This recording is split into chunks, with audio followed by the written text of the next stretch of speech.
Thiruvananthapuram central മണ്ഡലം പഴയ east Sankaranarayanapillai K Sankaranarayanapillai transport മന്ത്രിയായിരുന്ന കെ ശങ്കരനാരായണപിള്ള മത്സരിച്ച് ജയിച്ചു. പിന്നെ പഴയ വെസ്റ്റ് മണ്ഡലത്തിൻ്റെ കുറേ ഭാഗമുണ്ട്. ഇപ്പോൾ വെസ്റ്റ് ഈസ്റ്റ് ഒന്നുമില്ല, അതെല്ലാം മണ്ഡലങ്ങളുടെ പേരൊക്കെ മാറി.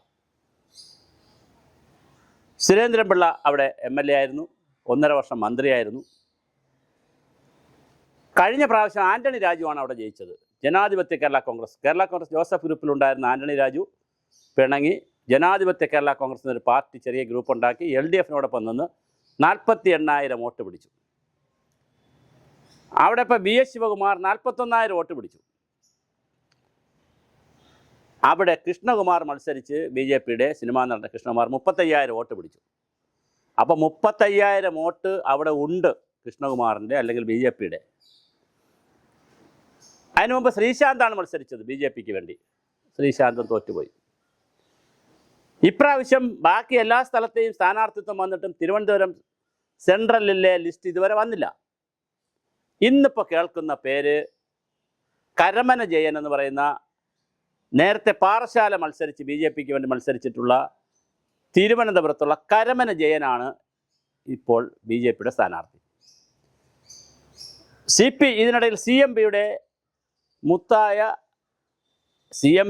CP ജോൺ അവകാശപ്പെടുന്ന പോലെ ഏക കമ്മ്യൂണിസ്റ്റായ മാർക്സിസ്റ്റ് CPMനേക്കാൾ CPIയെക്കാളുമൊക്കെ ഏറ്റവും നല്ല കമ്മ്യൂണിസ്റ്റായ CMPയുടെ, എൻ്റെ അഭിപ്രായമല്ല CP ജോണിൻ്റെ, ഏക മുത്തായ തങ്കമായ തങ്കക്കുടം CP ജോണാണ് മത്സരിക്കുന്നത്.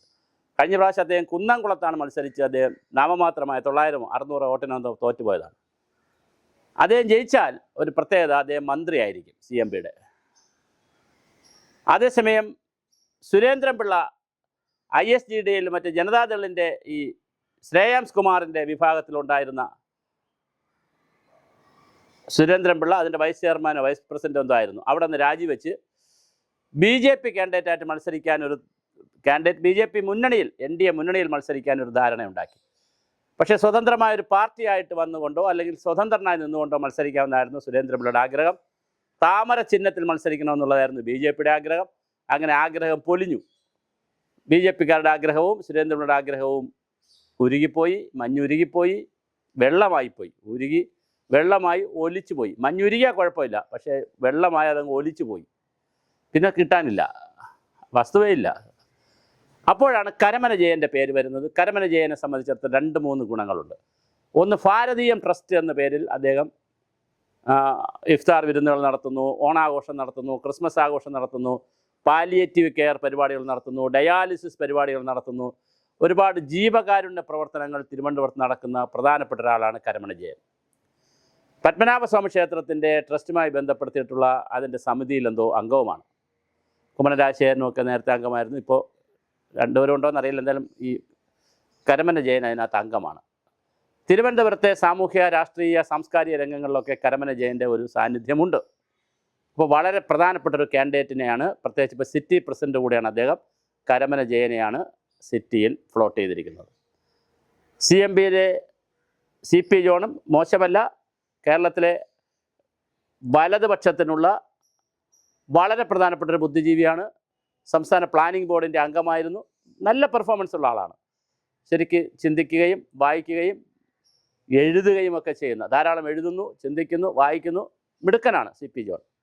നമുക്ക് കുറ്റം പറയാൻ കഴിയില്ല ഒരു പാർട്ടി. പക്ഷേ ഇടതുപക്ഷത്തിൽ ഇപ്പോൾ ആരാണ് എന്ന് ഇതുവരെ പിടികിട്ടിയിട്ടില്ല. അത് പിടികിട്ടാത്ത കാരണം രാജു ആൻ്റണി ഫോൺ ഓഫ് ചെയ്ത് കറങ്ങി അടിച്ച് നടക്കുകയാണ്. ഒരു ജട്ടി കയ്യിൽ കിട്ടിയിട്ടുണ്ട്. ആ ജട്ടിയായിട്ട് ഇങ്ങനെ നടക്കുകയാണ്. പുള്ളിക്കാരന് നെടുമങ്ങാട് കോടതിയിൽ നിന്ന് 3 വർഷത്തെ ഒരു വിധി അദ്ദേഹത്തിനെതിരെ 3 വർഷത്തെ കഠിന തടവും 10,000 രൂപയോ 20,000 എത്ര രൂപയും ശിക്ഷിച്ചു. ആ ജട്ടിയുമായിട്ട് നടക്കുകയാണ് അദ്ദേഹം. അതിനെതിരെ സെഷൻസ് കോടതിയിൽ കൊണ്ട് കേസ് കൊടുത്തു. അവിടെ നിന്ന് എന്തോ സ്റ്റേ എന്തോ മേടിച്ചു. പക്ഷേ വീണ്ടും ഹൈക്കോടതിയിൽ കൊണ്ട് കേസ് കൊടുത്തിരിക്കുന്നു. പക്ഷേ കേസ് കൊടുത്തിട്ട് പുള്ളിക്കാരന് കേസിൽ നിന്ന് ഒഴിവായി കിട്ടുന്നില്ല. ഒഴിവായി കിട്ടിയാൽ മാത്രമേ മത്സരിക്കാൻ കഴിയുള്ളൂ. അപ്പോൾ പിന്നെ ജനാധിപത്യ കേരള കോൺഗ്രസ് എന്ന് പറയുന്നത് പിന്നെ വേറെ അധികം ആളുള്ള പാർട്ടിയും അല്ല അത്. അപ്പോൾ രാജു ആൻ്റണി വേഴ്സസ് രാജു, ചവറ മുതൽ ചവറ വരെ എന്ന് RSPയെ പണ്ട് കളിയാക്കി പറയും. RSP എന്ന് പറഞ്ഞാൽ വലിയ പാർട്ടിയാണ്. എവിടം മുതൽ എവിടം വരെ എന്ന് വെച്ചാൽ ചവറ മുതൽ ചവറ വരെ എന്ന് പറയാറുണ്ട്. എന്ന് പറഞ്ഞ പോലെ ഈസ്റ്റ് വോട്ട് മുതൽ ഈസ്റ്റ് വോട്ട് വരെ, പിന്നെ വെസ്റ്റ് വോട്ട് വരെ പോലും ഇല്ല. അങ്ങനെ ഒരു പാർട്ടിയാണ്. ആ പട ആൻ്റണി രാജു മാത്രമാണ് അതിൻ്റെ തലയെടുപ്പുള്ള നേതാവ്. പിന്നെ വേറെ കുറച്ച് പേരുണ്ട്. പക്ഷേ തിരുവനന്തപുരത്ത് നിൽക്കാൻ പറ്റിയിട്ടുള്ള തലയെടുപ്പുള്ള ആരുമില്ല. അതുകൊണ്ട് തന്നെ ആൻ്റണി രാജുവിന് മത്സരിക്കാനും പറ്റുന്നില്ല. അപ്പോൾ ഇടതുപക്ഷത്തിന് ഇതുവരെ കാൻഡിഡേറ്റിനെ പ്ലോട്ട് ചെയ്യാൻ പറ്റിയിട്ടില്ല എന്നുള്ളൊരു വലിയ ലോഞ്ച് ചെയ്യാൻ പറ്റിയിട്ടില്ല എന്നൊരു വലിയ പ്രശ്നമുണ്ട്. പക്ഷേ കരമന ജയൻ കൂടി വന്നതോടുകൂടി കൃത്യമായൊരു ത്രികോണ മത്സരത്തിലേക്ക് തിരുവനന്തപുരം സെൻട്രൽ മാറുകയാണ്. 35,000 വോട്ടിൻ്റെ ബലം കൃഷ്ണകുമാറിൻ്റെ ഒരു 35,000-ഉം 48,000 പിടിച്ചിട്ടുള്ള രാജു ആൻ്റണിയും 41,000 പിടിച്ച ശിവകുമാറിൻ്റെ വോട്ടിൻ്റെ പാറ്റേൺ അവിടെ ഉണ്ട്. അപ്പോൾ ആ 41,000 വോട്ടിൻ്റെ ശിവകുമാർ മാറിയത് കൊണ്ടുണ്ടായ ഹിന്ദു വോട്ടിൽ കുറേ കൺസോൾട്ടേഷൻ വരാൻ സാധ്യതയുണ്ട്. അതേസമയം ക്രിസ്ത്യൻ വോട്ടിൽ കുറച്ച് കൺസോൾട്ടേഷൻ അങ്ങോട്ടും വരാൻ സാധ്യതയുണ്ട്. അപ്പോൾ അങ്ങോട്ടും ഇങ്ങോട്ടുമൊക്കെ കുറച്ച് മാറി വരാൻ സാധ്യതയുള്ളതുകൊണ്ട് ആരാണ് ജയിക്കാൻ നമുക്ക് പറയാൻ കഴിയില്ല. വളരെ കട്ടിയായിട്ടുള്ളൊരു ത്രികോണ മത്സരമായി തിരുവനന്തപുരം സെൻട്രൽ മാറിയിട്ടുണ്ട്. അത് കരമന ജയൻ്റെ ലോഞ്ചിങ്ങോടുകൂടി വളരെ പ്രധാനപ്പെട്ട ഒരു മണ്ഡലമായി തിരുവനന്തപുരം സെൻട്രൽ മാറി. അപ്പോൾ തിരുവനന്തപുരത്ത് സംഭവിച്ചുകൊണ്ടിരിക്കുന്നത് നേമം, വട്ടിയൂർക്കാവ്, കഴക്കൂട്ടം, കാട്ടാക്കട, തിരുവനന്തപുരം ജില്ലയിലെ 5ഓളം മണ്ഡലങ്ങൾ അതിശക്തരായ സ്ഥാനാർത്ഥികളാണ്. വി മുരളീധരൻ മുൻ സംസ്ഥാന പ്രസിഡന്റാണ്, മുൻ കേന്ദ്രമന്ത്രിയാണ്. മുരളീധരൻ വിദേശകാര്യ സഹമന്ത്രിയാണ്. മുൻ സംസ്ഥാന പ്രസിഡന്റാണ് പി കെ കൃഷ്ണദാസ്. നിലവിലെ സംസ്ഥാന പ്രസിഡന്റാണ് Rajeev Chandrasekhar. Ex DGP, former DGP ആണ് ശ്രീലേഖ. കരമന ജയൻ ജില്ലാ പ്രസിഡന്റുമാണ്. അപ്പോൾ ആരും മോശമല്ല. അതിശക്തമായ മത്സരമായിരിക്കും തിരുവനന്തപുരത്ത് നടക്കുന്നത്. അതുകൊണ്ട് തന്നെ നരേന്ദ്രമോദിയോ അമിത്ഷായും JP നദ്ദയും അടക്കമുള്ള വലിയ നേതാക്കൾ, രാഷ്ട്ര നേതാക്കൾ തിരുവനന്തപുരത്ത് വരാനുള്ള സാധ്യതയുണ്ട്. അതിശക്തമായ മത്സരമാണ് തിരുവനന്തപുരത്ത് നടക്കുന്നത്. ഇതിനിടയിൽ പിന്നെ പല പേരുകളും, ചെങ്കൽ രാജശേഖരൻ നായരുടെ പേരും അതുപോലെ തന്നെ കൃഷ്ണകുമാറിൻ്റെ പേരുമൊക്കെ കേട്ടു. ഇപ്പോൾ ചുരുക്കി പറഞ്ഞപ്പോൾ കൃഷ്ണകുമാറിന് സീറ്റില്ല എന്നുള്ളൊരു നിലയിലേക്കാണ് കാര്യങ്ങൾ പോയിക്കൊണ്ടിരിക്കുന്നത്. ശരിക്കും പറഞ്ഞാൽ കൃഷ്ണകുമാർ ഒരു അബദ്ധ സഞ്ചാരിയാണ്. അബദ്ധം എന്ന് പറഞ്ഞാൽ മോശം, അബദ്ധ സഞ്ചാരിയാണ്. ശരിക്കും കൃഷ്ണകുമാർ കഴിഞ്ഞ പ്രാവശ്യം തോറ്റു. 35,000 വോട്ട് പിടിച്ചു. മറ്റേ ആൾ 13,000 വോട്ട് കൂടി 48,000 വോട്ടാണ് ജയിച്ച ആൾ പിടിച്ചത്, ആൻ്റണി രാജു. ഒരു 13,000 വോട്ടിൻ്റെ വ്യത്യാസമേ ഉള്ളൂ. അവതൊരു 6,000-6,500 ആളുകളെ പിടിക്കുന്ന ഒരു പണി കൃഷ്ണകുമാർ തിരുവനന്തപുരം സെൻട്രലിൽ തന്നെ പ്രത്യേകിച്ച് ഹിന്ദു സംഘടനകളും ശ്രീ പത്മനാഭസ്വാമി ക്ഷേത്രവും സെക്രട്ടേറിയറ്റും വെട്ടുകാട് പള്ളിയും അങ്ങനെ ഭീമാപള്ളിയും അങ്ങനെ ഒരു പ്രത്യേക സ്ഥലമാണ്. കിഴക്ക് പടിഞ്ഞാറായി കിടക്കുന്ന ഒരു കോസ്റ്റൽ ഏരിയയൊക്കെ ഉള്ളതാണ്. അപ്പോൾ കൃഷ്ണകുമാറിന് അവിടെ നല്ല ജീവകാരുണ്യ പ്രവർത്തനങ്ങളും ആത്മീയ പ്രവർത്തനങ്ങളും ഒക്കെ നടത്തി വലിയ തോതിൽ കൃഷ്ണകുമാറിന് അവിടെ സാന്നിധ്യം കാണിക്കാമായിരുന്നു. അതിനു പകരം അദ്ദേഹം വട്ടിയൂർക്കാവ് എന്ന് പറഞ്ഞ് നടന്നു. വട്ടിയൂർക്കാവ് കിട്ടിയതുമില്ല. കയ്യിൽ നേരത്തെ കൊടുത്ത തിരുവനന്തപുരം ഇട്ടേച്ചും പോയി.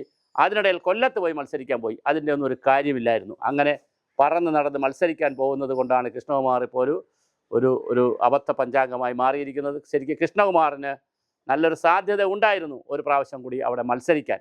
അത് ഇനിയിപ്പോൾ അവിടെ നിന്നാലും ക്ലച്ച് പിടിക്കുന്ന കാര്യമില്ല. ഏത് മണ്ഡലത്തിലും കിട്ടുന്ന കാര്യത്തിൽ പ്രയാസമാണ്.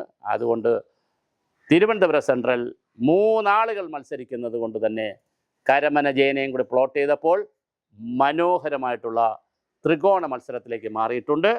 കരമന ജയൻ അട്ടിമറി സൃഷ്ടിക്കുമോ, അതോ UDFിൻ്റെ CP ജോൺ ജയിച്ച് UDF വരികയാണെങ്കിൽ മന്ത്രിയാകുമോ, അതോ LDFിൻ്റെ കാൻഡിഡേറ്റ് ലേറ്റായി വന്നാലും ലേറ്റസ്റ്റായി പെർഫോമൻസ് കാണിച്ചാലും കയറിപ്പോകുമോ എന്നുള്ള കാര്യം നമുക്ക് കാത്തിരുന്നു കാണാം.